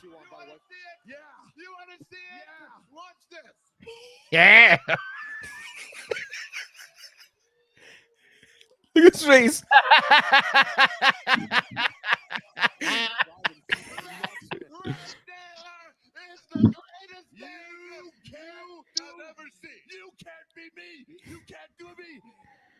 cut you off right now. Look at his veins.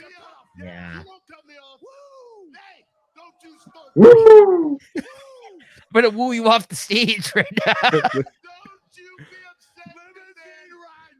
Jet flying. Kid stealing. It's like he's like wheeling losing dealing, his mind. son of a gun that can kiss any woman right here. Even that fat one. This is like 15 years after his retirement match with Shawn Michaels. Don't get me wrong. Yeah. Don't you be upset because they tore Old Space Mountain down. Don't be upset. But hey, because of It's like the stupidest argument of all time. that they're This is, having. dude, this is nuts. This is wrestling out of context. Yeah, I know. Look. Then they start wooing. Yeah. What is the He's just dropping the elbow there. No, it's over when he starts wooing. It's like, all right. He throws his shoe. See what you got, man. Let's see what you got. What is he gonna fucking people's elbow? The He's fucking. gonna stop his shoe. Look at this. No, I haven't seen this. This is crazy.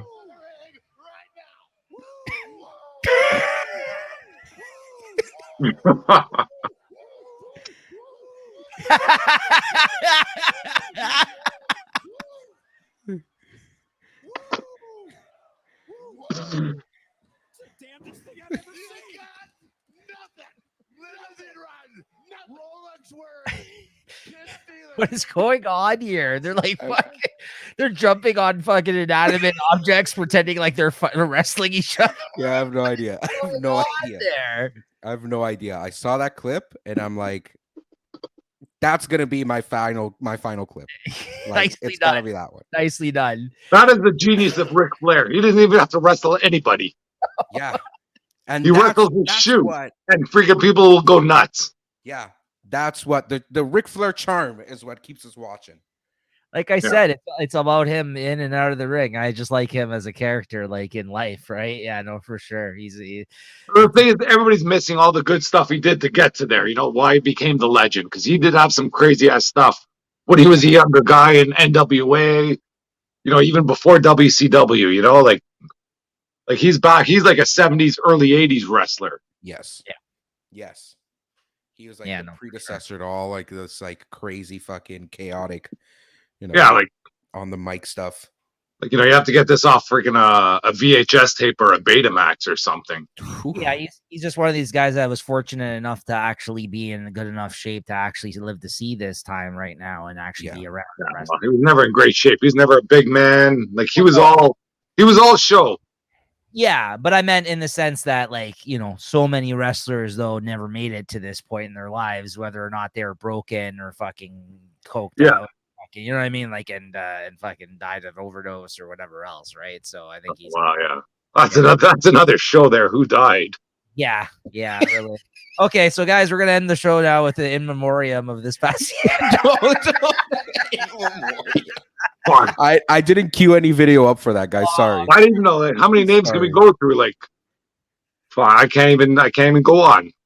So No, many, it's crazy. It's crazy. so many have every year, died. every year, right? So no joke. But yeah, Lewis, great job, man. This is a good compilation of clips. So I had a lot of fun. Thanks, man. I know that I was a little delayed. Finally fucking got the show out. I mean, I'm happy about that. What are you doing, bro? Yo, I'm the boss. Woo! Woo! I'm the boss of this There's late. still so much more out there. Yo, Oh, Lewis. no, there was that's oh, Bro, this is you right here.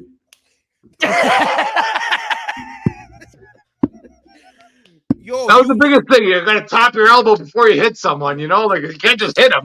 You gotta tap it. Pow! you gotta reinforce it. Yo, we should create us in that wrestling game of mine that you still have that actually isn't mine, and we should all do like a Hell in a Cell match or something. That'd be fun. That'd be fun. It's the fucking broken wrestling, the broken wrestling game or Yeah, fucking WrestleMania. people, Late night chat wrestling. That'd be Yeah. nuts. Everyone Yeah, it was just beats fun, up on though. JT.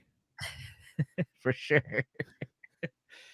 Well, let's see us out there, Lewis. What anything else you have? You do? Yeah. Any other comments you have to make about all this today? Or It was just thank you for letting me take the helms and Yeah, man. It was fucking super fun, man. Going back and like trying to like actually think and like, like what good clips that I enjoy that other people would enjoy as well.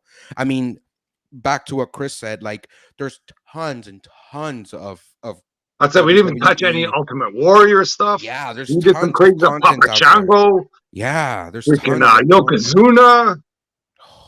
A lot of big names Yokozuna. though. Mr. Fuji, Classy Freddy Blassie, freaking what's that? Iron Sheik. Iron Sheik is off the rails now, then, before. Iron Sheik. I completely forgot about Iron Sheik. So I was just like stuff from like my youth, right? Like when I was a kid, like Yeah. coming Have up you to like seen high Iron Sheik's school. his tweets? Yes. Everything is whatever he's got to say. It's like something off the rails, and it ends up with "fuck Hulk Hogan," and that's it. Yeah. Everything.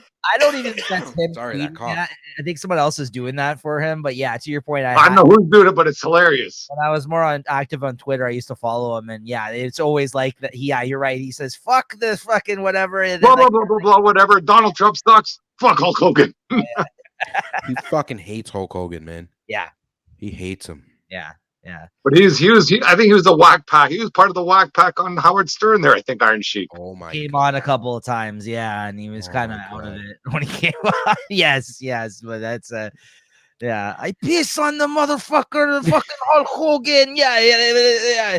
Take a shit on this fucking Hulk Hogan. Yeah. You always say some shit like that. No, I mean, that's how it sound though. No joke. Like that's how he would. Yeah, his tweets are like that. They're literally like that. It's freaking hilarious. Read exactly like he talks, like that. Like well, It's like, all in broken English The and broken just all English? ends up like fuck Hulk Hogan. yeah. Holy shit. But yeah, guys, this was a blast fucking showing you guys and having you guys agree to some of my videos. Oh, I'm always down to talk I like wrestling. them. Yeah, thank you guys for It's a tuning little late in. now. It's getting dark in here. At least where I am. What are you talking about? It's always been night. Yeah, I can barely see. Sorry. I think my bulbs must have died out here. Oh yeah, that's right. His lights are just slowly like dimming. I think that's where he went to when he got up to go grab a beer. I think he just like, oh guys, I don't know, I gotta go. It's getting late. I can't see. But yeah, Neeks, any promo, no promos or anything, right? No promos. Just stay tuned. I will say, follow me and Chris though on Late Night Collectors Community, guys. If you watch Late Night Chat Network and you're not following us on YouTube at Late Night Collectors Community, do us a favor, just go to the search bar, put that in, go subscribe. Even if you aren't into the things that we kind of talk about over there, we'd appreciate the if you get our subscription count up. And yeah, we talk about comics over there. Me and Chris, we do a weekly show called Comic Shop Talk. So if you're into comics or you'd like to get into comics, we do weekly reviews and kind of conversations about all the stuff that we've read week to week over on that channel. It's kind of the Late Night Chat Network sister site for all the hobbyist kind of content there. And brother said, I believe. Brother. That's right. he starts ripping his shirt. Easy, man. This shirt ain't cheap. Yes, I know. And if you go back into the feed on Late Night Collectors Community, you could also probably see by the time this is posted a new episode with Chris on Cracking Packs for the Chat. Actually, opened up a hobby box of hockey cards from last year's set. Spoiler alert, Radish. Try to chase the Kaprizov, right? Or whatever it was. Yeah. Spoiler. Mika Kiprasov? He's still around? Mika. No. You talking about hockey? Kirill. Yeah, Kirill. Oh. But yeah. So yeah, check us out over there. And obviously subscribe and like everything here at Late Night Chat Network. All kinds of different stuff, all kinds of different interests and things we discuss here on the channel, as you can tell. And we had a really fun time doing these pre-records this summer. I hope people have been checking them out because it's been interesting. I mean, Lewis is like the Mr. Popularity over here. Everyone is fucking, I need to get a show in with Lewis. He's been on all of the pre-records almost, it feels like. So everyone had to chat with Lewis about all his interests. I bring the smiles. Oh, the light came back. It's so late at night. I got to turn the lights on. Yeah, it's like midnight, bro. Yeah. I know. It must be what? 2 or 3 in the morning by now. But yeah, there you have it, guys. Thank you guys for tuning in. Thank you guys for letting me voice my opinions, and just stay tuned for more crazy, wacky stuff on my end. Yeah, absolutely. You'll see Lewis back in the rotations for the weekly live episodes once we get past the summer. So there you go. Exactly.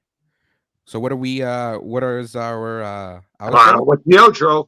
Are we gonna do it what we said before we started the show? No. Here, Chris, you call it, man. What do you want to hear? What? No, man, I don't know what you got, man. Friggin' light it up, whatever you got. It's all good. Oh no. All right. I am a real American. Oh, Fight it's for American. the all right. rights of every man. It's Hit it. American. What all do you right. got? This song was inspired by that. This is by Mr. This song's by the this is by the star of HBO's Peacemaker show, John Cena. Back when he's doing his thing. He was Your favorite wrestler, right? he's trying to become a rapper back at this point in time. So there we go. This is basic thugonomics, everybody. See you next time. You can't see me. Best meme out there. Yep. Yo, this beat's fire. I don't So, care. It is. No, it is. Untouchable. It's just he's rapping. Life. This is basic thugonomics. This is basic thugonomics. Word life. I'm untouchable, but I'm forcing you to feel me. Word life. This is basic thugonomics. Word life. I'm untouchable, but I'm forcing you to feel me. Whether fighting or spitting, my discipline is unforgiving. Got you backing up in a defensive position. An ass-kicking anthem, heavyweight or bantam, holding camps for ransom. The microphone phantom, teams hit the floor, it's the new fight.